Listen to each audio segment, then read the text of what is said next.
Darkness. A substance that loves to spread over all things, and yet it can't. It can't see. Why can't I see? Everything's so dark and quiet. Frisk. I heard myself try to say as a tear rolled harmlessly down my cheek. I tried to move, but my body hurt in several major places, especially my left eye. I reached up and my hand brushed against a piece of cloth neatly wrapped around my head. So that's why it's so dark, I thought in my head. I pulled it off a little and saw a little bit of light shining onto the ceiling from another room. I turned my aching head and saw our kitchen glowing like a piece of heaven in a never-ending darkness. I struggled off the couch and blankets fell onto the dirty floor covered in stains and dirt. I stood, shaking violently, twitching with an uncontrollable and uncomfortable intensity. I stumbled like a drunken sailor to the door and fell right through it. I recovered after a few stunned moments, getting up onto my knees. I saw the fridge, left open by the slightest. It was so exciting. My stomach gurgled like it hadn't eaten in years. I opened it and a hot dog fell off and onto the floor. I pounced on it like a wild dog, tearing it to shreds and devouring it senselessly. More, I heard my stomach tell me. I continued to try and quench the hunger inside of me, burning with such a passion that it hurt my chest and my very soul to its core. I stood up a few minutes, or even maybe hours later, and looked at my reflection in a pot of water sitting on the stove. I screamed, or made a weird noise that sounded like it might have resembled that of a cat being strangled. My hand went up to my left eye, covering it and holding it. I felt no pain from it, but it looked terrible.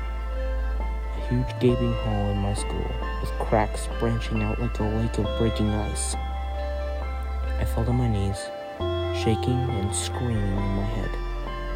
I wanted to tear it off, make it go away. I tore at my eye, trying to make the hole disappear somehow. But the stubborn hole stood its ground and didn't listen to my cat-strangled protesting. I started crying, defeated by a hole in my once decent-looking face. My smile stayed as wide as ever. The smile made me look like a psychopath. I frowned, my locked teeth forming a more suitable look for how I felt. I heard the kitchen door creak open as a very tired and worried voice called my name from across the room. Sans? Brother, are you alive?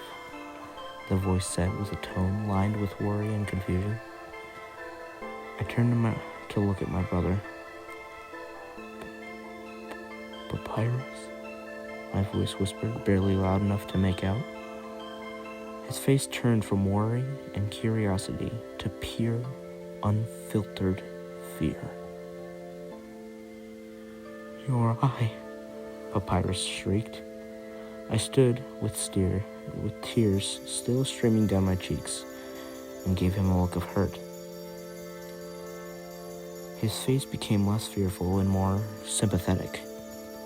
He came over and opened his arms and embraced me in a loving hug of someone who would still love you if you looked like a nightmarish monster. He began to cry over my shoulder as I shakily rose my arms and wrapped them around him. He fell onto his knees, bringing me with him, holding me so tight like we had lived in different galaxies for almost our whole lives. I missed you, Sans, Papyrus choked through sobs. Hungry, I whispered silently. I will get you some food, brother, he managed as his breathing slowed. We stayed there, hugging each other for what felt like years. He got up and escorted me to the couch, wrapping me up again with my joke book. He headed out the door, telling me to stay there so he could find me some food. I obeyed.